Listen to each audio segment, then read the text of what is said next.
കേരളത്തെ ഇളക്കിമറിച്ച മുസ്ലിം youth league യുവജന യാത്ര തിരുവനന്തപുരത്ത് സമാപിക്കുമ്പോൾ നാദാപുരത്തു നിന്നും നൂറുകണക്കിന് പ്രവർത്തകരാണ് തിരുവനന്തപുരത്തേക്ക് എത്തിച്ചേർന്നുകൊണ്ടിരിക്കുന്നത്. മതേതര കേരളത്തിന്റെ മണ്ണും മനസ്സും കീഴടക്കിയ മുസ്ലിം യൂത്ത് ലീഗ് യുവജന യാത്രയുടെ സമാപനത്തിൽ പങ്കെടുക്കാൻ നാദാപുരത്തു നിന്നും പുറപ്പെട്ടവരുടെ ദൃശ്യങ്ങളിലേക്ക്.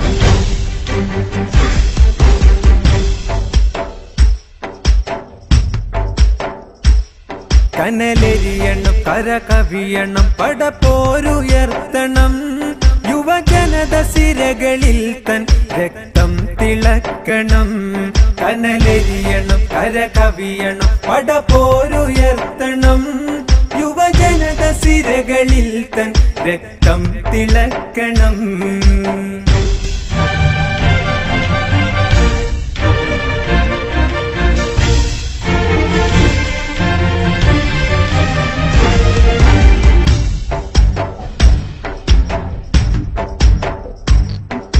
സപ്തഭാഷാ തിരുസംഗമയിൽ സത്യം ചെയ്തുണർത്തും കൊടി തണലിൽ സൂര്യനു താഴെ ജ്വലിച്ച് കത്തും സ്വത്തം കാക്കാനുറച്ച യുവത്തമെത്തും. സത്യവും സ്വത്വവും കാക്കാനുറച്ചിട്ട് യൂത്ത് ലീഗിൻ പടപോരുറച്ച് ഇത് സമരമ ഇനി മരണമ പോരാടി നേടണം.